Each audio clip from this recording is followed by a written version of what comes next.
राज्य सरकारनं प्रशासनाला महत्त्वाच्या सूचना केल्यात।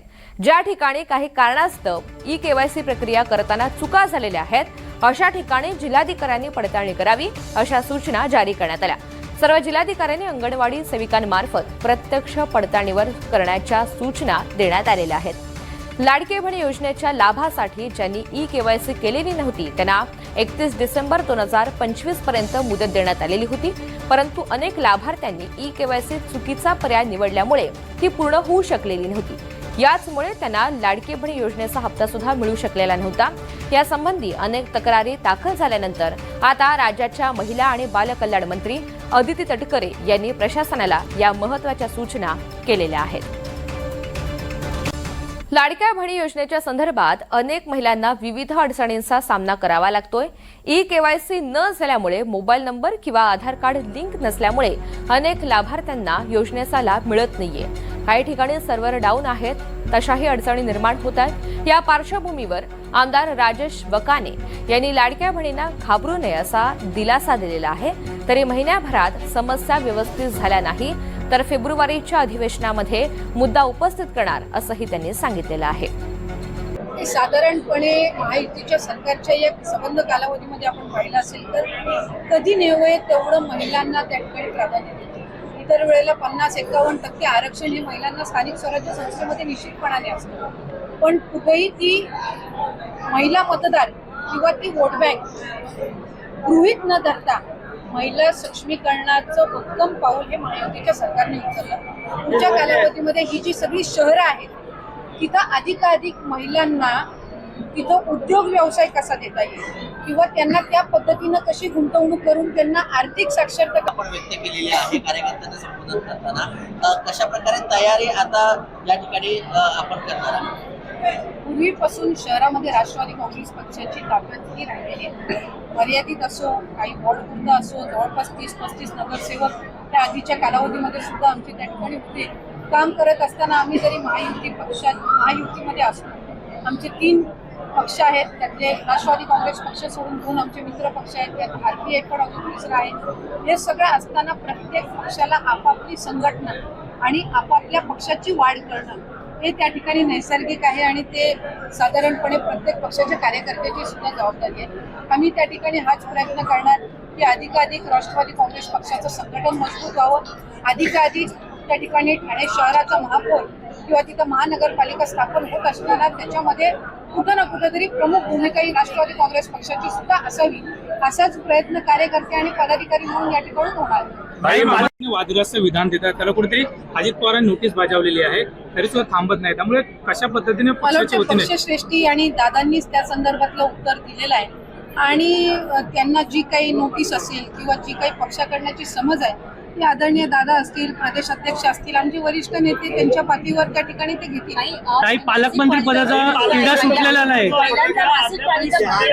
महाराष्ट्रामध्ये तो प्रश्न का अजून अंमलात इतर राज्यांमध्ये आलेला महिलांना मानसिक पाळीमध्ये मला वाटतंय आत्ताच साधारणपणे एखाद्या कुठल्या राज्याने तो निर्णय घेतलेला आहे। आपण एक गोष्ट समजून घेतली पाहिजे की आपल्या देशामध्ये अनेक राज्य आहेत, प्रत्येक राज्याची भौगोलिक परिस्थिती, तिथली आर्थिक परिस्थितीमध्ये वेगवेगळं समीकरण आहे आणि वेगवेगळी तिथली परिस्थिती असते। आज आपण एका बाजूला म्हणतो की महिला या सक्षम आहेत, महिला या प्रत्येक क्षेत्रामध्ये इक्वल आहे। एका बाजूला आपण ते म्हणत असताना महाराष्ट्र राज्य उद्योग व्यवसायामध्ये इव्हन जीएसटी कॉन्ट्रीब्युशन मध्ये बाकी राज्यांच्या तुलनेमध्ये आज पुढे महिलांची लोकसंख्या इथं मोठ्या प्रमाणामध्ये, त्याच्यामुळे काम करत असताना एखादी प्रायव्हेट सेक्टरमध्ये काम करत असेल, पब्लिक सेक्टरमध्ये काम करत असेल, कुठल्याही सेक्टरला असं वाटायला नको की एखाद्या महिलेला आपण तिथं काम दिलेलं आहे तर त्याच्याने कुठलं तरी आपल्या कंपनीचं किंवा आपल्या व्यवस्थापनचं कुठे नुकसान होईल। ही बाब जरी एका बाजूला असली तरीही महिलांच्या मासिक पाळीच्या दरम्यान होणारा जो त्रास आहे त्या संदर्भामध्ये शासनाकडे जर तशा पद्धतीचं आम्ही त्याचाही एक प्रस्ताव तयार करू आणि त्याच्यामध्ये आपल्या इथल्या महिला कामगार किंवा वर्किंग वुमेन यांचं मूल्यमापन करून त्या संदर्भातला जो निर्णय आहे जर तो संयुक्त असेल तर तो महायुतीच्या सरकारच्या वतीने निश्चितपणाने घेतला जाईल।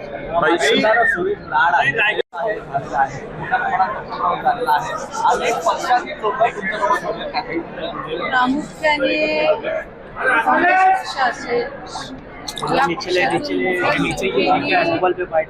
पक्षप्रवेश त्याच राष्ट्रवादी काँग्रेस पक्षामध्ये झाले. याचा आनंद आम्हाला सगळ्यांना निश्चितपणे आहे. आज रमेश असतील, सहकारी असतील, इतर सर्व बरेचसे वेगवेगळ्या पक्षामध्ये पदाधिकारी कार्यकर्ते म्हणून गेल्या अनेक वर्षामध्ये काम केलेले असतील.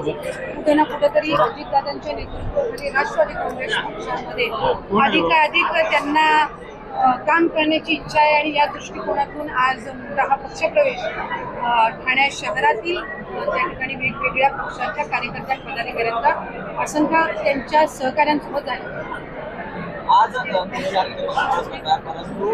सत्तेमध्ये असल्यानंतर आणि महानगरपालिकेमध्ये झाला आणि काल समजा आज विरोधी पक्ष आहे ते रस्त्यावरती उतरल्याचं पाहायला मिळालं. अनेक जे अधिकारी आहेत त्यांचा भ्रष्टाचार देखील त्या बोलू लागले. साधारणपणे काम करत असताना प्रत्येक पक्षाची आपापल्या पद्धतीनं काम करण्याची त्या ठिकाणी पद्धत असते. आता जे विरोधी पक्ष आहेत ते त्या ठिकाणी विरोधच करणार, त्याच्यामुळे ते विरोधक आहेत आणि त्यांची विरोधी भूमिका आहे म्हणून ते त्या ठिकाणी त्यांची भूमिका तशा पद्धतीनं मांडतात. आम्ही महायुतीचे घटक पक्ष म्हणून काम करत असताना एका बाजूला राष्ट्रवादी काँग्रेस पक्षाचं संघटन मजबूतीकरण करणे, त्याचबरोबर जी काही पक्षाची राष्ट्रवादी काँग्रेस पक्षाची गेल्या अनेक वर्षांपासूनची इथं ताकद असेल, ज्याच्या वॉर्डमध्ये आम्ही गेल्या अनेक वर्षांपासून सक्रिय आहोत किंवा तिथं राष्ट्रवादी काँग्रेस पक्षाच्या चिन्हावरचे नगरसेवक त्या ठिकाणी निवडून येत आहेत, तिथं आम्ही अधिकाधिक लक्ष केंद्रित करत आहोत. आणि एक गोष्ट निश्चित आहे की आज महायुतीचं सरकार म्हणून काम करत असताना आदरणीय मुख्यमंत्री देवेंद्र फडणवीस साहेब, आदरणीय उपमुख्यमंत्री एकनाथजी शिंदे साहेब, आदरणीय उपमुख्यमंत्री अजितदादा असतील, हे अधिकाधिक आपला महाराष्ट्र राज्य, त्याचबरोबर ही जी सगळी पुणे असेल, ठाणे असेल, त्याचबरोबर मुंबई असेल, नाशिक असेल, ह्या सगळे नागपूर असेल, ह्या सगळ्या शहरांवर लक्ष केंद्रित करून ते अधिकाधिक कशी विकसित होतील यासाठीच प्रयत्न करत आहोत. काही दिवसांपूर्वी आपल्या नवी मुंबईच्या इंटरनॅशनल एअरपोर्टचं त्या ठिकाणी लोकार्पण झालं. पुढच्या कालावधीमध्ये ठाण्याच्या या संबंध परिसरामध्ये सुद्धा त्याच्यातून मोठ्या पद्धतीनं उद्योग गुंतवणूक येणार आहे, त्याचबरोबर रोजगारांची मोठ्या पद्धतीनं त्या ठिकाणी तिथं संधी मिळणार आहे.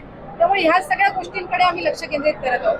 आता विरोधक आहेत म्हणल्यावर ते आरोप तर करणारच, पण राष्ट्रवादी काँग्रेस पक्ष म्हणून शहरामधल्या जनतेच्या हिताचं जे असेल ते आदरणीय अजितदादांच्या नेतृत्वाखाली करण्याची ही आमची भूमिका आहे. आगामी काळात आम्ही सांगितलेलं आहे की राज्याचे मुख्यमंत्री आणि दोन्ही उपमुख्यमंत्री आमचे महायुतीचे तिन्ही नेते त्यांना ज्या वेळेला योग्य वेळ वाटेल त्यावेळेला ते निर्णय घेतील. माजी आमदार नाड आहेत त्यांनी आरोप केलेले आहे की आदित्य तटकरे यांच्या तोंडी आदेशाने शिक्षक बदल्यांचा आहे. मला वाटतं त्यांचा मी माझ्या वतीने त्यांना समजवण्याचा प्रयत्न केला की त्यांचा काही गैरसमज झालेला आहे. दुर्गम आणि डोंगराळ भागातल्या ज्या शाळा आहेत तिथं 20-25 पेक्षा अधिक मुलं आहेत. तिथल्या शाळांमधल्या शिक्षकांच्या जर बदली झाल्या तर त्या शाळा बंद पडतील. अशा जवळपास 60 ते 70 शाळा आहेत जिथल्या शिक्षकांची बदली ही पनवेल, कर्जत आणि त्या संबंध परिसरामध्ये झालेली आहे. दक्षिण रायगडमधल्या या शाळेतले शिक्षक जर तिथं शिक्षकांची रिप्लेसमेंट न येता जर त्यांना कार्यमुक्त केलं आणि त्यांच्या नवीन ठिकाणी सोडलं तर 60 ते 70 शाळा या बंद पडतील आणि ती नामुष्की सरकारवर किंवा शिक्षण विभागावर येऊ नये. आज दुर्गम डोंगराळ भागातल्या जिल्हा परिषदेच्या शाळेचे पट टिकवण्याचा आम्ही प्रयत्न करतोय. तिथं ग्रामीण भागातल्या मुलांना चांगलं शिक्षण देण्याचा प्रयत्न करतोय. त्याच्यामुळे त्याच्यावर पर्यायी व्यवस्था जिल्हा परिषद काढण्याचा प्रयत्न करते. ती 60 किंवा 70 शाळा या विना शिक्षक बंद पडतील आणि म्हणूनच तिथं शिक्षकांची ज्या वेळेला बदली होईल म्हणजे तिथे एखादा शिक्षक येईल त्यावेळेला तिकडनं ज्यांची विनंती बदली झालेली आहे त्यांना कार्यमुक्त करायला आमची काही हरकत नाही. केवायसी मध्ये खूप अडचण येत आहे. लाडक्या बहिणीने केवायसी मध्ये खूप अडचण येत आहेत. मला आपल्या माध्यमातून सांगायचं आहे की सर्व्हरमध्ये सुद्धा आम्ही अनेक सुधार आणलेले आहेत. रोजच्या घडीला जवळपास 4 ते 5 लाख लाडक्या बहिणींचा केवायसी प्रोसिजर होते. आतापर्यंत जवळपास 1,10,00,000 पेक्षा जास्ती महिलांची केवायसी प्रोसिजर झालेली आहे. जवळपास 40 लाख पेक्षा अधिक महिलांची केवायसीची 90% प्रोसिजर झालेली आहे आणि आम्ही 2 महिन्याचा कालावधी दिलेला आहे. म्हणजे ही आता या महिन्याच्या म्हणजे सुरुवातीला चालू झालेली आहे प्रोसिजर. त्यामुळे नोव्हेंबर पर्यंत त्यांना अवधी आहे म्हणजे आणखीन 1.5 महिना त्यांना अवधी आहे. जे पूरग्रस्त भाग आहे त्यांच्या संदर्भामध्ये आम्ही आणखीन 15 दिवस वाढवून देण्याचा निर्णय हा विभाग म्हणून आम्ही घेतो. काय तुम्ही राष्ट्रवादी संपर्कासोबत काही सोबत असणारे मंत्री आणि आज काहीतरी व्यासपीठावरून बोलताना की माझे नगरसेवक आहेत ते कुठेतरी जास्त पैसे देऊन सत्ताधारी चोरत आहेत असा आरोप आहे तो आता राष्ट्रवादी नेते जितेंद्र आव्हाड यांनी केला कसं आहे बघा, जसं जसं महानगरपालिका स्थानिक स्वराज्य संस्थेच्या निवडणुका येणार जवळजवळ तसे आरोप प्रत्यारोप हे त्या ठिकाणी आपल्याला ऐकायला मिळतील. अनेक वेळेला जी गोष्ट पूर्वीच्या कालावधीमध्ये योग्य वाटायची ती आता चुकीची वाटायला लागेल, जी चुकीची होती ती आता योग्य वाटायला लागेल. त्याच्यामुळे जो तो त्याचा प्रश्न आहे. शेवटी आम्ही पक्ष म्हणून किंवा महायुती म्हणून मतदार बंधू भगिनींनी जी आम्हाला संधी दिलेली आहे त्यांच्यासाठी अधिकाधिक आम्हाला काय करता येईल आम्ही त्याच्याकडे लक्ष केंद्रित करतो. त्याच्यामुळे कोण काय टीका करते याच्यामध्ये अधिक वेळ न घालवता आम्ही सरकारचा भाग आहोत. आमच्यावर जास्ती जबाबदारी आहे. आमच्याकडनं लोकांच्या जास्त